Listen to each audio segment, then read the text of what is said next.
যাবতীয় প্রশংসা স্তুতি একমাত্র সেই মহাসত্তার সাথে পরিচিত, যিনার অবশ্যই দয়া সেবায় মহম্মদ করুণা করতে আজকে আমরা বিকাশ জান করছি। যে সমস্ত মুসলিম এখন পর্যন্ত সমাগম হতে পেরেছি, আমরা সকলেই সেই মহান রবের নিকটে সেই মহান রবের শুকরিয়া নিমিত্তে সকলে বলি আলহামদুলিল্লাহ। যে মহান সৃষ্টিকর্তা এই পৃথিবীর বুকে এমন একটি গ্রন্থ প্রেরণ করেছেন, যে গ্রন্থ ৬৭ বছর অতিবাহিত হওয়ার পরেও বিন্দুমাত্র প্রতিবিচ্যুতি, বিন্দুমাত্র পরিবর্তন এবং কি সংযোজন বিয়োজন করা গোটা মানবজাতির পক্ষে সম্ভব হয়নি। আমরা সেভাবে করে আরেকবার অন্তরের থেকে শুনে জ্ঞাপন করি, সকলে বলি আলহামদুলিল্লাহ। তারপরে পৃথিবীর সর্বশেষ এবং চূড়ান্ত রাসূল at the last prophet Muhammad sallallahu alaihi wasallam, তারপরে শতকোটি শান্তি দ্বারা বর্ষিত সকলে বলি আল্লাহুম্মা সাল্লি আলাইহি ওয়া আল্লাহুম্মা বারিক আলাইহি। সম্মানিত মুসলিম, আজকে আমি যে বিষয়টি নিয়ে আলোচনা করব সেটি হচ্ছে সন্তান প্রতিপালনের পিতামাতার ভূমিকা। অর্থাৎ পৃথিবীতে আমরা মানুষ রূপে এসেছি, আমরা সারা জীবন কেউ অনাবিল জীবন পাবো না, আমরা কেউ এই পৃথিবীতে চিরস্থায়ী নই, আমরা সকলেই ক্ষণস্থায়ী। আমাদের যে কোনো সময় আমাদেরকে মৃত্যুর ডাক আমাদের আসতে পারে এবং সেই মৃত্যুর ডাকে আমাদেরকে সাড়া দিয়ে বড় পায়ে জমাতে হবে।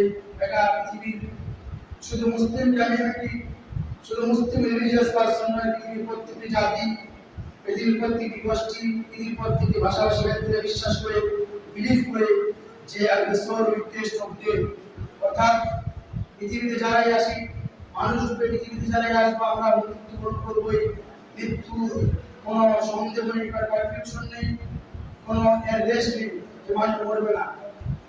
বাংলা প্রবাদ বাক্য আছে জন্মিলে মরিতে হবে, ইংরেজি প্রবাদ বাক্য রয়েছে ম্যান ইজ মর্টাল, মানুষ হচ্ছে মরণশীল জীব, মানুষ হচ্ছে মৃত্যুবরণ করবে। তো আমাদের মৃত্যুবরণ করতে হবে, এটা কনফার্ম, এতে কোনো সন্দেহ নেই, সন্দেহ লেশ মাত্র নেই, বিন্দুমাত্র সন্দেহ নেই। কিন্তু আমরা যে পৃথিবীতে এসেছি, আমরা কেউ কারো বাবা, কারো ভাই, কেউ কারো আমরা পিতা, কেউ আমরা নানা, দাদু, কাকা, মামা, এই সমস্ত কিছু। একজন মানুষ বিভিন্ন তার আত্মীয়তার রিলেশনে, বিভিন্ন তার সম্বন্ধ তৈরি হয়ে আত্মীয়তার সম্পর্কে, কেউ কারো চাচা, কেউ কারো বাবা, কেউ নানা, মামা, আরো অনেক যে সমস্ত রয়েছে আমাদের সমাজে। তো একজন মানুষ হিসাবে আমরা মনে করছি পৃথিবীতে এসেছি, খাওয়া দাওয়া করবো, খাওয়া দাওয়া করে হিসাব পায়খানা করবো, আর মাঝে মধ্যে শুক্রবারে যাবো মসজিদে গিয়ে 5 টাকা 10 টাকা দান করবো, আর জান্নাত চলে যাবো। এটা আজকে মুসলিমদের থিঙ্কিং হয়েছে। শুধু যে বিকার গ্রামের মানুষের চিন্তা ধারণা এটা নয়, আপনি যে কোনো গ্রামে যান, পরিপুরিতে যান, বাংলাদেশে যান, বাংলাদেশে যান, তিনপুর যান, বানিয়াতে যান, বীরাপাড়াতে যান, প্রত্যেকটি গ্রামে আশা করে যে গ্রামগুলোতে আমি খুতবা দিয়েছি, আমি যেটা বুঝতে পেরেছি যে শুক্রবারে যখন আসে মুসল্লিদের সংখ্যা বেড়ে যায়, শুক্রবারে চলে যায় আসরের নামাজের সময়, আযান হাইয়া আলাস সালাহ, নামাজের জন্য এসো, হাইয়া আলাল ফালাহ, সফলতার জন্য এসো, কিন্তু মুসল্লি আর পাওয়া যায় না। এই হচ্ছে আজকে মুসলিমদের একটা ব্যাগতিক দিক। মুসলিমরা আজকে ইসলামকে বলতে বসেছি, ইসলামের যে সমস্ত বিধিবিধান রয়েছে সেগুলো আজকে আমরা বলতে বসেছি। তো আজকে একজন মানুষ হিসেবে আমাদের দায়িত্ব কর্তব্য কি, এবং সন্তান প্রতিপালনে একজন পিতামাতার কর্তব্য কি। আজকে মনে করুন আমরা একজন মানুষ একটা হিন্দু যদি হয়, একজন ইহুদিও যদি হয়, একজন খ্রিস্টানও যদি হয়, আপনার সামনে যদি 20 পান করে আপনি কি করবেন বলেন তো? পাশে হয়তো চুরি নিয়ে রেডি হয়েছে, যে সুসাইড করবে, সে নিজেকে আত্মহত্যা করবে। একজন মানুষ হিসেবে, একজন এজ এ হিউম্যান বিং হিসেবে মানুষের দায়িত্ব কি তাকে নিষেধ করা, আরে ওটা করো না, এটা একটা খারাপ দিক, তোমাকে এটা করতে হবে না। কে করবে? একজন মানুষ হিসেবে দায়িত্ব। সে হিন্দু হোক, খ্রিস্টান হোক, বৌদ্ধ হোক, জৈন হোক, এটা প্রথমে দেখবে না। সে দেখবে না তার জাতপাত, সে দেখবে না তার ধর্ম কি। সে মানুষ হিসেবে সে যদি দেখে যে একজন মানুষ বিষের বোতল নিয়ে দাঁড়িয়ে আছে, সে বিষ খাওয়ার উদ্যোগ হয়েছে, ও উপদ্রব হয়েছে, সে বিষ খাবে, সঙ্গে সঙ্গে একজন মানুষ হিসেবে দায়িত্ব হয়ে যায় যে তাকে নিষেধ করা যে না, বিষ খেলে তুমি মরে যাবে, তুমি মৃত্যুবরণ করবে। একজন মানুষ হিসেবে দায়িত্ব। সেখানে কোনো ধর্ম আসে না, সেখানে কোনো জাতপাত আসে না, যে সে মুসলিম, সে হিন্দু, সে খ্রিস্টান, এটা আসে না। একজন মানুষ রাস্তা দিয়ে যাচ্ছিল, যেতে যেতে হঠাৎ করে দেখছে একজন ব্যক্তি অ্যাক্সিডেন্ট করে আছে, গাড়ি অ্যাক্সিডেন্ট করে দিয়ে চলে গেছে, গাড়ি পাশ করে চলে গেছে। আমরা কি দেখবো যে সে হিন্দু না মুসলিম? না, কেন? তাকে ট্রিটমেন্টের জন্য তাকে হাসপাতালে নিয়ে যাবো, সেখানে ট্রিটমেন্ট সার্জারি করার যেটা প্রয়োজন সেটা করাতে হবে। তো তেমনি ভাবে একজন মানুষ হিসেবে দায়িত্ব রয়েছে। গোটা হিউম্যান বিং এর কোনো মানুষ যদি কোনো অসহায়, কোনো রকম কোনো দুর্ভিক্ষ, কোনো সমস্যা, কোনো প্রবলেমে পড়ে, একজন মানুষের দায়িত্ব তাকে নিষেধ করা, তাকে ভালো পথের দিকে নিয়ে আসা। আল্লাহ সুবহানাহু ওয়া তাআলা 1000 বছর হবে, 1000 বছর আগে এর ভাষায় আল্লাহ সুবহানাহু ওয়া তাআলা কোরআনের মধ্যে নাযিল করেছেন। সূরা আল-মাইদা সূরা নম্বর 5 আয়াত নম্বর 32 32 নম্বর আয়াত আল্লাহ বলেছেন, মান কাতালা নাফসান বিগাইরি নাফসিন আও ফাসাদিন ফিল আরদ। ওরা মানুষের উপর মানুষকে অন্যায়ভাবে হত্যা করে, ওরা নিরীহ অপরাধ মানুষকে, সেজন্য ওরা মানব জাতিকে হত্যা করলো, ওরা বিশ্ববাসীর মানুষকে হত্যা করলো। অপরপক্ষে ফাঁকা আইনা কাতালান নাস জামিয়া, অপরপক্ষে কোনো মানুষ যদি একটা মানুষকে বাঁচায়, কোনো নিরপরাধ মানুষকে, যে মানুষের কোনো দোষ নেই, তাকে বাঁচিয়েছে, আল্লাহ তাআলা বলেন সেজন্য গোটা পৃথিবীর মানুষ জাতিকে বাঁচিয়েছে। আল্লাহ তাআলা বলছেন না এই আয়াতের মধ্যে যে সে মুসলিমদেরকে বাঁচিয়েছে, আল্লাহ তাআলা বলছেন না যে সে হিন্দুদেরকে বাঁচিয়েছে, সে কি বলছে? গোটা মানব জাতিকে বাঁচিয়েছে, আজ বাঁচিয়েছে। আজ কিন্তু মনে করি যে সারা পৃথিবীতে 800 কোটি মানুষ রয়েছে, আমরা যদি একটা নিরপরাধ মানুষকে হত্যা করি, তাহলে আমরা গোটা বিশ্ববাসী মানুষকে হত্যা করলাম। অপরপক্ষে একজন মানুষ যদি বাঁচাই, যার কোনো দোষ নেই, তাহলে আমরা গোটা পৃথিবীর মানব জাতিকে যেমন বাঁচালে যেমন মানে একটা ব্যাপার থাকে, তেমনি ভাবে গোটা মানব জাতিকে বাঁচানোর মতো আমাদের একটা স্বভাব, আমাদের একটা কর্ম আমল নামায় বিষয়টা গঠন করা হয়নি ক্ষমতা প্রায়। তো তেমনি ভাবে একজন মানুষ হিসেবে দায়িত্ব রাস্তায় গিয়ে পড়ে আছে তাকে বাঁচানো, একজন মানুষ হিসেবে দায়িত্ব যে কোন একটা ছেলে বিষের বোতল নিয়ে দাঁড়িয়েছে তাকে বাঁচানো, যে বিষক্রিয়া মৃত্যুবরণ করবে। তেমনি ভাবে একজন পিতামাতা হিসেবে দায়িত্ব আমার ছেলে মেয়ে কি করে, আমার ছেলে কোথায় কি করে, আমার মেয়ে কোথায় কি করে, আমার স্ত্রী কোথায় কি করে, আমার বোন কোথায় কি করে, একজন পিতামাতা হিসেবে তার দায়িত্ব হয়ে যায়। আল্লাহ রাসূল সাল্লাল্লাহু আলাইহি ওয়াসাল্লাম বলেছেন, আলা সাবধান হয়ে রাখো, কুল্লুকুম রাইন, তোমরা প্রত্যেকে হচ্ছে দায়িত্বশীল, অকুল্লুকুম মাসউলুন, তোমাদের প্রত্যেকের দায়িত্ব সম্পর্কে জিজ্ঞাসা করা হবে। এখানে বলা হয়নি কি দায়িত্ব, এই হাদিসের মধ্যে বলা হয়নি দায়িত্ব কি। দায়িত্ব হচ্ছে এটাই, একজন ভাই হিসেবে তার বোন কি করে না করে তার দায়িত্ব পালন করতে হবে। একজন মা হিসেবে, একজন বাবা হিসেবে তার ছেলে মেয়ে কোথায় কি করে এটা খবর রাখতে হবে। আজকে আমি সন্তান প্রতিপালনে পিতামাতার ভূমিকা এই শিরোনামে কয়েকটি কথা বলবো, যেগুলো কথা প্রত্যেকটি মানুষের অন্তর থেকে অন্তরস্থ মানে পর্যন্ত উপলব্ধি করতে হবে। আজকে আপনি আমাদের বেকার গ্রামে যদি অবস্থা শুনেন, আপনার মাথা চোখ গাছ হয়ে যাবে, চোখ চোখ গাছ হয়ে যাবে, মনে হবে মাথার মধ্যে বিদ্যুৎ পড়েছে। আপনি জানেন না কালকে একটি খবর, কালকে আমাদের গ্রামে আমরা দেখছি দু একজন বিড়ি খাচ্ছে, ছোট ছোট ছেলে মেয়েগুলো আমাদের গ্রামটাই করতে খোঁজ করা হলো, আমাদের গ্রামে হাতে গোনা আমাদের 3-4টা ছেলে, ছোট ছোট ছেলেগুলো বাড়বে যারা বিড়ি খায় না, বাদ বাকি প্রত্যেকটি বাড়িতে ছোট ছোট ছেলেগুলো বিড়ি খাচ্ছে। প্রত্যেকটি বাড়িতে আজকে ছোট ছোট ছেলেগুলো বিড়ি খাচ্ছে। প্রত্যেকটা শুনে আমার খবর লাগছে, তারপর প্রমাণ হলো, হাজার হাজার প্রমাণ পাওয়া গেল যে অবশ্যই বিড়ি খেয়েছে। কেউ 6 মাস পুরানা, কেউ 1 বছর পুরানা, কেউ 1.5 বছর 2 বছর ধরে বিড়ি খাচ্ছে, কেউ তো আমরা অনেকে জানি না। এই জন্য আমরা পিতামাতা আমাদেরকে যদি কেউ গিয়ে বলে যে তোমার অমুক ছেলে বিড়ি খাচ্ছে, তোমাকে ওকে শাসন করো, এরকম তো খাবে, এখন যুগ হয়ে গেছে, এখন কি হয়েছে, 7-8 বছর ছোট ছোট ছেলেগুলো ক্লাস 2-3-4 পড়ে বিড়ি খাচ্ছে, মাছ মারার নাম করে বিড়ি দোকান থেকে নিয়ে বিড়ি খেয়ে চলে যাচ্ছে, মাঠের মধ্যে গিয়ে বিড়ি খেয়ে অনায়াসে বাড়িতে ফিরে আসছে। তারপর আর কত নাড়ুকা নিয়ে যাচ্ছে যাতে মুখের দুর্গন্ধ বের না হয়। কি চিন্তা! এটা হচ্ছে আমাদের এই গ্রামের পরিস্থিতি, আমাদের বেটার গ্রামের পরিস্থিতি। যারা আপনারা বাইরে আসেন ভিতরে চলে আসেন, আপনারা স্কুলের আগে আসেন যাতে সবার জায়গা হয়ে যায়। এই হচ্ছে অবস্থা আমাদের গ্রামের। আমরা মনে করে নিয়েছি বিড়ি খাচ্ছে, ও ছেলে খাচ্ছে, তো আমার কি? ও ওর ছেলে খাচ্ছে, আপনার কি কালকে আপনার ছেলে ওর সঙ্গে মিশবে? ও তার মধ্যে বিড়ি চার মেরে দিবে, এই করে করে গোটা গ্রামটা অন্ধকারে পরিপূর্ণ হয়ে যাবে। চিন্তা করেছেন কোথায় গেছে আমাদের এই ভেটার গ্রাম? আমরাও তো ছোট ছিলাম এক সময়, আমরা বিড়ি খাইনি। আর এদের যে মুখের ভাষা, এত নিকৃষ্ট মানের মুখের ভাষা, অপদার্থ এই সমস্ত ছেলে মেয়েদেরকে গাল কেটে দেওয়া, এত মুখের ভাষা কোথায় পেলে খারাপ ভাষা? আজকে আমাদের এই গ্রামটার অবস্থা এরকম হয়ে গেছে। এটার মূল কারণ কি? পিতামাতাদের শিক্ষার অভাব। পিতামাতারা আমাদের ছেলে মেয়েদেরকে শিক্ষা দিচ্ছে না। ইসলামের শিক্ষা শিক্ষিত করেছিল তো দূরের কথা, জেনারেল শিক্ষা যে শিক্ষিত করতে হবে সেটা আজকে আমরা করছি না। শুধু যা বেটা ওই গরু নিয়ে চলে যা কলকাতা হাটে, যা বেটা মাঠে চলে যা, যা বেটা ওখানে যা, কাজকর্ম করতে হবে, কাজকর্ম করতে নিষেধ করা হয়নি, কিন্তু প্রথমত জ্ঞান দিতে হবে, তার মধ্যে নলেজ এচিভ করতে হবে। সে যে আজকে পৃথিবীতে এসেছে, সে বিড়ি খাচ্ছে। আপনারা কি জানেন সারা পৃথিবীতে এক বছরে প্রায় 50 থেকে 70 লোক বিড়ি খেয়ে মারা যায়, শুধু নেশার দ্রব্য পান করে। শুধুমাত্র বিড়ির দুর্গন্ধে আমাদের এই পৃথিবীতে 2,24,400 জন মারা যায়, শুধুমাত্র বিড়ির যে ধোঁয়াটা আসছে আমরা পরিবেশ থেকে, আমরা যে অক্সিজেন নিচ্ছি, কার্বন ডাই অক্সাইড বের করেছি, এই ধোঁয়াটা আপনার ছেলে আপনার পাশে কেউ বিড়ি খেলো, ওই ধোঁয়াটা আপনার মধ্যে প্রবেশ করলো না? আপনি ওই ধোঁয়াটাকে বাদ দিতে পারলেন? পারলেন না। অতএব আমাদের যে গ্রামের অবস্থা, এই মানে এর জন্য স্ট্রিক্টলি ভাবে, একদম স্ট্যান্ডার্ড ভাবে আমাদের পদক্ষেপ নিতে হবে।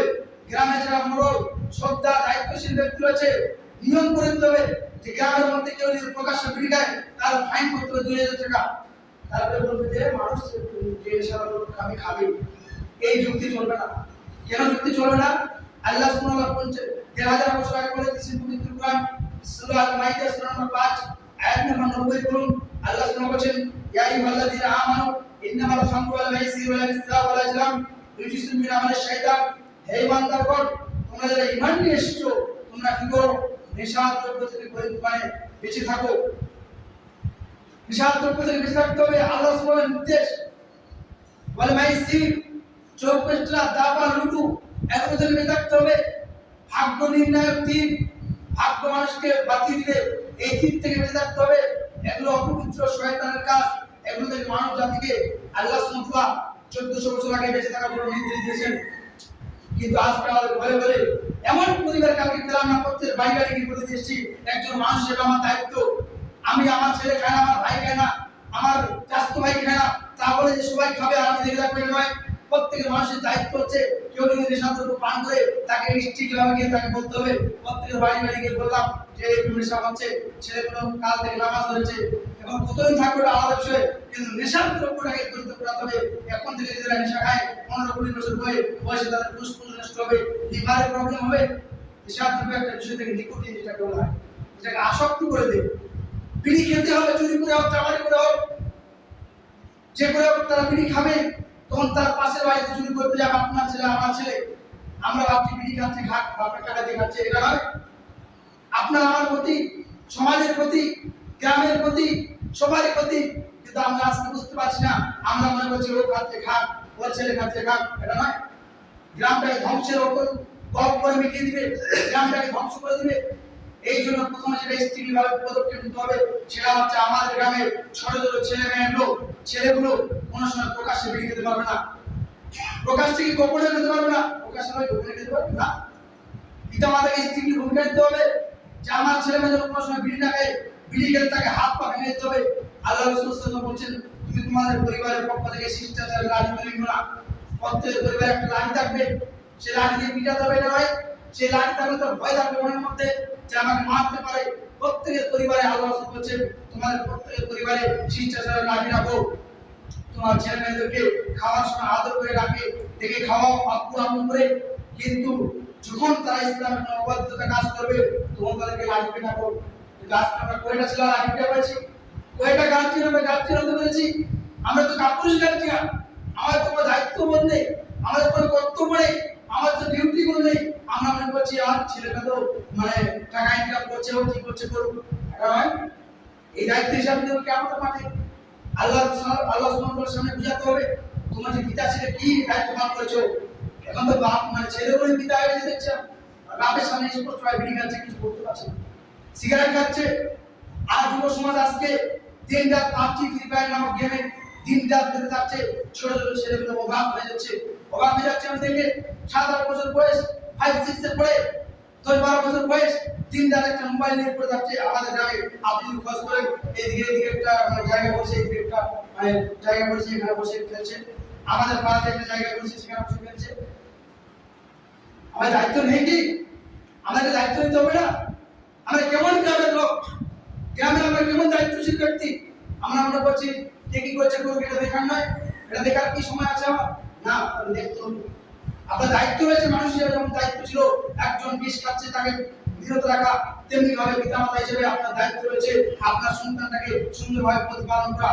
আল্লাহ রাসূল সাল্লাল্লাহু আলাইহি ওয়াসাল্লাম বলেছেন, মা মিন মাওলুদিন ইল্লা ইউলাদু ফিতরা ফাআবাহু হাওবিদানিহি আইয়ুনাসরানিহি আও ইউমাজ্জিসানিহি। আল্লাহ রাসূল সাল্লাল্লাহু আলাইহি ওয়াসাল্লাম বলেছেন, প্রত্যেকটি পরিবারে সন্তান জন্মগ্রহণ করে ইসলাম ফিতরাতের উপর, সে ইসলাম জন্মগ্রহণ করে তার পিতামাতা যেটা বানায় সেটাই হয়ে যায়। কেউ কারো পিতামাতা বানায় অগ্নি পূজক, কারো পিতামাতা বানায় তাকে ইসলাম পিপাসু, তার কারো পিতামাতা বানায় তাকে যে মসজিদে গিয়ে নামাজ পড়ো। আর আমরা আজকে আমাদের ছেলে মেয়েগুলো কোথায় গেল এটা খোঁজ খবর রাখি না, কোথায় বিড়ি খাচ্ছে, কোথায় গাঁজা খাচ্ছে, সিগারেট খাচ্ছে, এটা আজকে আমরা খোঁজ রাখছি না। এটা একটা পরিত্যাগের বিষয়, বিশেষ করে আমাদের এই ভেটার গ্রামের জন্য। আমাদের ভেটার গ্রামটা আশা করা যায় এই আশেপাশে যে সমস্ত গ্রাম রয়েছে সেগুলোর তুলনায় নামাজের সংখ্যা বেশি। আমাদের গ্রামের ছেলেগুলো কোরআন নাকি ধরে নিয়েছে।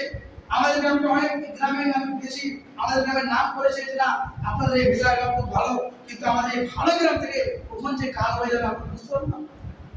এই ছোট ছোট ছেলে মেয়েগুলো দিয়ে এডিক্টেড হয়, তারা স্মোকিং এডিক্টেড হয় যখন, তাহলে পরবর্তীতে কি হবে? এদের নেক্সট জেনারেশন কি হবে? 15-20 বছর বয়সে এদের ফুসফুসে ক্যান্সার হবে, এদের বিভিন্ন সমস্যা হবে, এদের লিভার নষ্ট হয়ে যাবে, কিডনিতে প্রবলেম হবে, হার্টে প্রবলেম হবে। আবার টাকা পয়সা আবার নষ্ট করো, জমি বিক্রি করো। অতএব সুন্দরভাবে আপনাদের ভূমিকা নিতে হবে।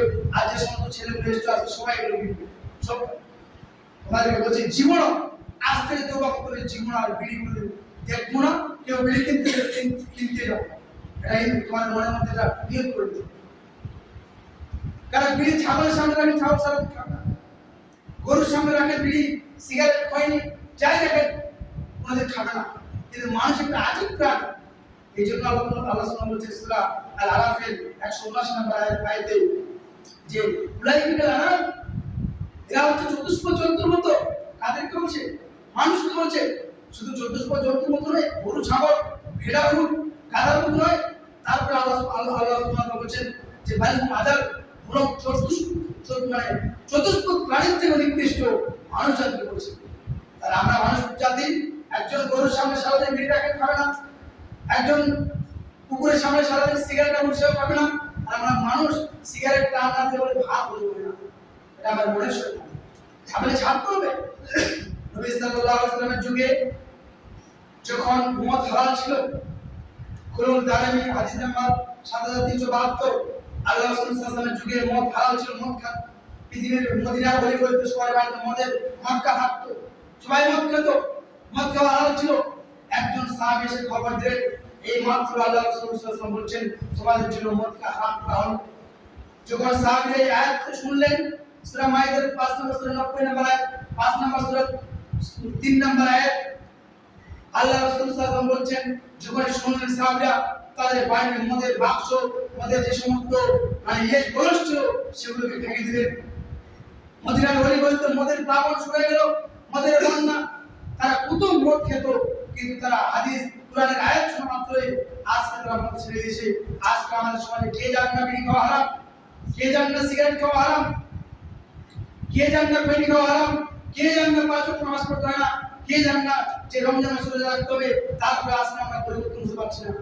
এটা আমাদের ব্যর্থতা, এটা আমাদের মনের শয়তানি, এটা হচ্ছে আমাদের মনের বদমাশি। আর মৃত্যুর পরে তখন সবকিছু করো, মৃত্যুর পরে ওটা করতে হবে, ওটা করতে হবে, দোয়া করতে হবে। আর তুমি জীবন্ত থাকতে, তোমার জীবন থাকতে তুমি ইবাদত করলে না, মৃত্যুর পরে কি হবে? মৃত্যুর পর থেকে যে একদম কবর পর্যন্ত যে আমরা নামাবো, কোরআনে একটা হাদিস, কোরআনে একটা আয়াত পাবো না, সমস্ত কিছু হাদিসে আছে। তো মৃত্যুর পরে মানুষের কোনো মূল্য থাকে না। তবে তার সন্তান যে থাকে সেগুলো থাকে, সে তার জন্য দোয়া করে দোয়া পাবে।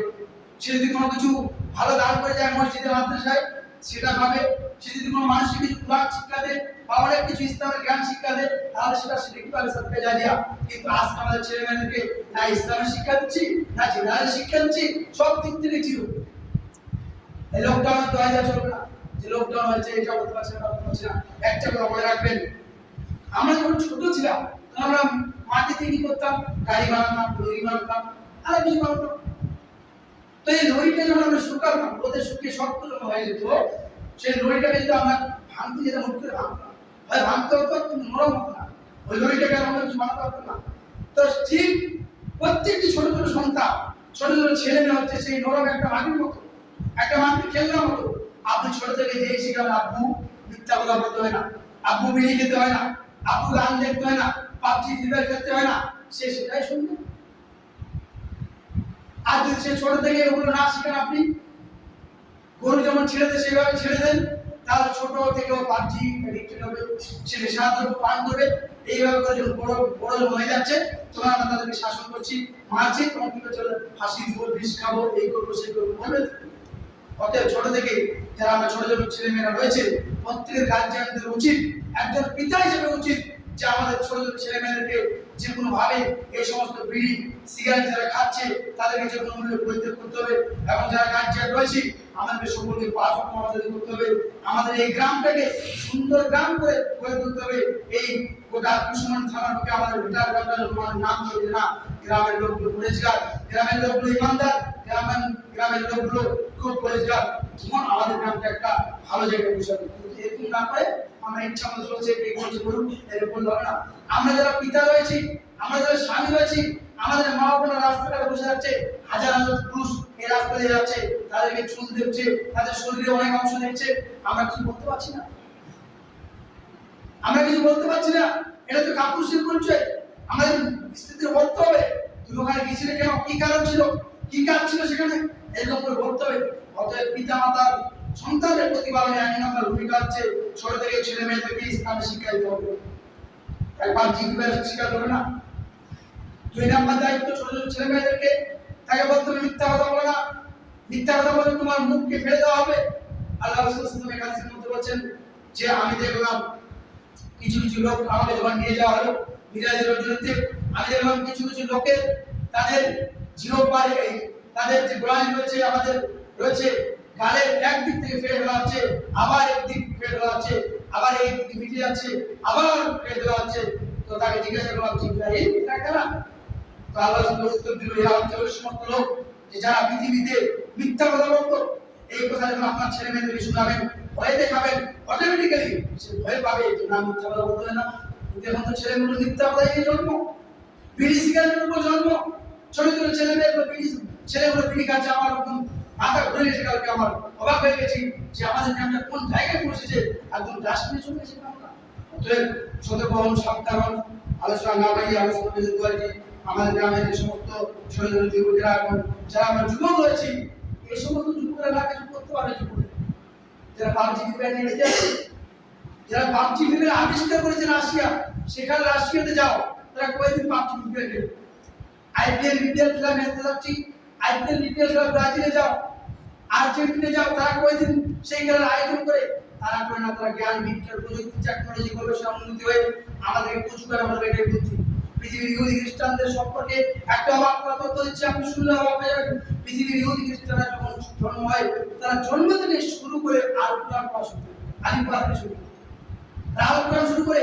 আজকে আমরা মুসলিম হওয়া সত্ত্বেও, মুসলিম পরিবার জন্মগ্রহণ করা সত্ত্বেও আজকে আমরা আল কোরআন পড়তে জানি না, আল কোরআন কাকে বলে এটাও জানি না।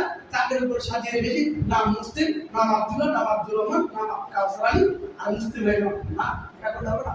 অতএব আমাদেরকে পড়াশোনায় মনোযোগ দিতে হবে। আজকে যারা যে সমস্ত যুবকেরা পাবজি খেলছে, এদের মাথাগুলো ইহুদি খ্রিস্টান এমন চাল তুলেছে, এদের মাথাগুলো ভোতা করে দিবে। আর কোনো একটা জিনিস প্রয়োজন, সেটা যাও ইহুদির কাছ থেকে কিনতে। একটা মাইক প্রয়োজন, না মাইক বানাতে পারছি, না জ্ঞান বিজ্ঞান উন্নতি হচ্ছে, না আমাদের গ্রামগুলোতে মাস্টার, ডাক্তার, ইঞ্জিনিয়ার, ব্যারিস্টার দেওয়া হচ্ছে, না কিছু হচ্ছে। গ্রামগুলো এইভাবে কথা হচ্ছে। চিন্তা করে ভাবতে হবে, রাত্রি মানুষগুলো ভাবতে হবে আমার ছেলে মেয়েকে কি করবো, কি তৈরি করবো।